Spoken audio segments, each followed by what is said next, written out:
Hello, चलो भैया start करते हैं एल्गी। देखो एनसीईआरटी में हमको 3 टाइप के एल्गी दे रखे हैं, ग्रीन, ब्राउन, रेड।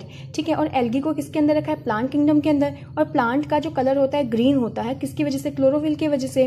तो देखो ग्रीन एल्गी का नाम क्या रखा है? क्लोरोफाइसी, है ना। और यहाँ देखो पहले रेड से क्या लग रहा है? थोड़ा थोड़ा लग रहा है रोडो और रेड, है ना। तो इनका नाम क्या हो गया? रोडोफाइसी। अब एक बेचारे बच गए ब्राउन एल्गी, उनको नाम दे दो फियोफाइसी। ठीक है, अब पढ़ेंगे हैबिटेट। हैबिटेट मतलब कहाँ पाए जाते हैं? तो ये पाए जाते हैं फ्रेश वाटर में, ब्रैकिश वाटर में, सॉल्ट वाटर में। ये वाटर में ही पाए जाएंगे, सारे के सारे एक्वेटिक होते हैं। ठीक है, लैंड में कोई नहीं पाया जाएगा। तो fresh water, brackish water, salt water.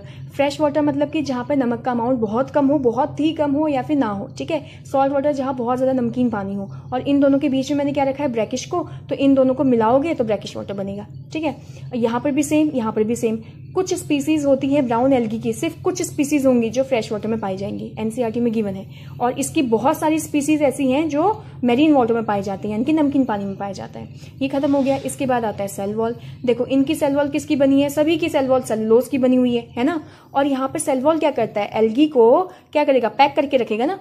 Cell wall क्या होगा? सेल वॉल क्या करेगा? पैक करके रखेगा। तो मैंने क्या याद रखा? Pack, PAC, P for pectose, A for arginine, C for keratin. तो इनके अंदर ये वाली सेल वॉल प्रेजेंट होती है। अब इसमें एक चीज और ध्यान रखना है कि जो रेड एल्गी है उसके पास सेलुलोज, केराजिन तो है, और साथ में पैक्टिन और पॉलीसल्फर एस्टर भी प्रेजेंट है। ठीक है, और यहाँ पे ग्रीन एल्गी में ध्यान रखेंगे, सेल वॉल की जो अंदर वाली लेयर होगी वो सेलुलोज की बनी होगी, और जो बाहर वाली आउटर लेयर होगी वो पैक्टोज की बनी होगी।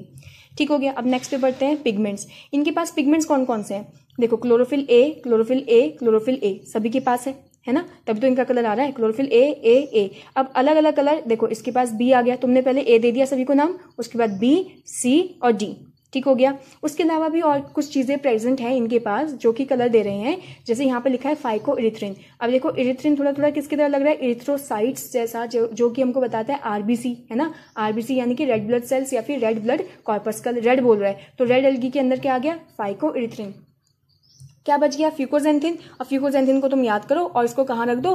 फियोफाइसी के अंदर। फियो थोड़ा थोड़ा स्पेलिंग नहीं बट प्रोनाउंसिएशन, फ्यूको, है ना, तो यहाँ पे रख दिया। और एनसीईआरटी के जो टेबल है उसमें तो फ्यूकोजेंथिन लिखा हुआ है, और जो टेक्स्ट है उसमें क्या लिखा हुआ है? ज़ैंथोफिल और कैरोटीनॉइड्स, तो वो भी याद करोगे। ठीक है, हमारे पास स्टोर फूड, क्योंकि ये क्या है? सारे के सारे ऑटोट्रॉपिक हैं, तो अपना खाना खुद बनाते हैं। फोटोसिंथेटिक हैं, तो खाना बनाएंगे तो फूड को क्या करेंगे? स्टोर करेंगे। तो इनकी बॉडी के अंदर फूड स्टोर होगा तो भैया सबसे पहले किस फॉर्म में होगा? स्टार्च। यहाँ पे भी स्टार्च, यहाँ पे भी स्टार्च। इनका कोई स्पेसिफिक नाम नहीं दे रखा स्टार्च का, तो एक सिंपल स्टार्च हो गए। यहाँ पे क्या दिया? लेमिनेरियन स्टार्च, क्योंकि फियोफाइसी के अंदर एक एग्जाम्पल आता है जिसका नाम होता है लेमिनेरिया। तो आप वहां से याद करोगे कि लेमिनेरिया फियोफाइसी के अंदर आता है, तो उनकी बॉडी के अंदर जो स्टार्च पाया जाएगा वो लेमिनेरियन स्टार्च पाया जाएगा। अब एक और चीज देखो, यहाँ पे 2 N आ रहे हैं, है ना। लेमिनेरियन में 2 N आ रहे हैं, तो 2 N से याद रख लो मैनिटोल, इसके पास भी 2 आ रहे हैं। या फिर यहाँ पे M याद रख लो तो मैनिटोल इसके पास है। अब रेड एल्गी देखो, रेड फ्लोरी फ्लावर का कलर कैसा हो सकता है? रेड। तो रेड एल्गी के अंदर क्या, कौन सा स्टार्च पाया जाएगा? Floridean starch. एक और चीज हमको ध्यान रखना है यहाँ पर क्लोरोफाइसी में कि इनके पास पाए जाते हैं पारिनोइड। पारिनोइड क्या होंगे? ये एक स्टोर फूड की तरह ही होगा, और जिसका बाहर वाला जो स्ट्रक्चर होगा, इसका वो स्टार्च का बना होगा और अंदर से ये प्रोटीन का बना होगा। बाहर से स्टार्च का बना होगा, अंदर से प्रोटीन का बना होगा। किसके अंदर पाया जाएगा? क्लोरोप्लास्ट के अंदर पाया जाएगा। ठीक है, और क्लोरोप्लास्ट किसके क्लोरोप्लास्ट में? सिर्फ ग्रीन एल्गी के क्लोरोप्लास्ट में। अगली बात करते हैं हम फ्लैजिला, मूवमेंट के लिए। अब मूवमेंट के लिए इनके पास फ्लैजिला कितने होते हैं? 2 से 8 होते हैं। इनके पास 2 होते हैं, और इनके पास एक भी फ्लैजिला नहीं प्रेजेंट होता। ठीक है, और जो 2 से 8 फ्लैजिला इनके पास होते हैं वो इक्वल होते हैं, उनका जो साइज होगा वो बराबर होगा, यहाँ दिख रहा होगा। और ये क्या होते हैं? अनइक्वल, इनका जो साइज होगा वो बराबर नहीं होगा, जैसे ये और ये क्या हो गया? एक छोटा एक बड़ा। ठीक है, और इसमें क्या लिखा है? एपिकल। एपिकल मतलब ऊपर की तरफ प्रेजेंट होंगे, एपेक्स पे प्रेजेंट होंगे, और लेटरल मतलब साइडवेज प्रेजेंट होंगे, साइड में प्रेजेंट होंगे। ठीक हो गया। इनके पास तो फ्लैजिला ही नहीं है, तो इक्वल अनइक्वल का भी कोई चांस नहीं है, और उनकी पोजीशन का भी कोई चांस नहीं है। नेक्स्ट पे बढ़ते हैं, क्या लिखा है? Vegetative reproduction. अब वेजिटेटिव रिप्रोडक्शन तो भैया हमने पढ़ा है, या तो रूट से होता है, या शूट से होता है, या फिर लीव से होता है ना। लेकिन इनके पास ना रूट है, ना शूट है, ना लीव्स है, तो इनका वेजिटेटिव रिप्रोडक्शन किससे होगा? इनकी एक बॉडी ही है, उस बॉडी को ही फ्रेगमेंट्स में तोड़ देंगे ये। तो यानी कि वेजिटेटिव रिप्रोडक्शन किससे हुआ? फ्रेगमेंटेशन से। तीनों के पास फ्रेगमेंटेशन से। उसके बाद आता है एसेक्सुअल रिप्रोडक्शन। ठीक है, अब एसेक्सुअल रिप्रोडक्शन हमेशा किसकी वजह से होता है? स्पोर्स के थ्रू। एसेक्सुअल रिप्रोडक्शन किसकी वजह से होता है, स्पोर्स के थ्रू। तो इनके पास फ्लैजिला था और फ्लैजिला से क्या करते हैं, मूवमेंट होती है, तो मूवमेंट को यहाँ पे हम क्या बोलते हैं, मोटाइल। तो इनके पास जो स्पोर्स होंगे वो मोटाइल होंगे, मूव कर सकते हैं। तो उन स्पोर्स को जो मोटाइल होते हैं, जो मूव कर सकते हैं, उनको जू स्पोर्स बोलते हैं। यहाँ पे भी सेम केस, इनके पास तो फ्लैजिला ही नहीं था, तो इनके स्पोर्स तो मूव ही नहीं कर सकते, तो नॉन मोटाइल स्पोर्स बोल दिया।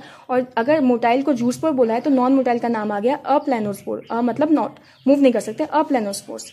ठीक है, अब लास्ट आता है हमारे पास सेक्सुअल रिप्रोडक्शन। अब सेक्सुअल रिप्रोडक्शन में हमको क्या पढ़ना है कि इनके पास देखो फ्लैजिला थे, तो फ्लैजिला था तभी तो मूवमेंट हो रहा था, तो इनके पास जो होगा मोटाइल होगा। और मोटाइल क्या होगा, गैमेट। यहाँ पे ध्यान देंगे जो भी हमारे पास एसेक्सुअल रिप्रोडक्शन होता है वो हमेशा किसकी वजह से होता है, स्पोर्स की वजह से होता है। और जो सेक्सुअल रिप्रोडक्शन होता है वो हमेशा गैमेट की वजह से होता है। ठीक है ना, तो एसेक्सुअल स्पोर्स के थ्रू होगा और सेक्सुअल रिप्रोडक्शन गैमेट के थ्रू। और यहाँ पे मोटाइल गैमेट्स होंगे, ये भी मोटाइल थे, ये भी मूवमेंट थे, फ्लैजिला था इनके पास, तो इनके पास भी मोटाइल गैमेट्स होंगे। अब इन बेचारों के पास क्या था, फ्लैजिला ही प्रेजेंट नहीं है, तो इनके पास जो गैमेट्स होंगे वो भी नॉन मोटाइल होंगे।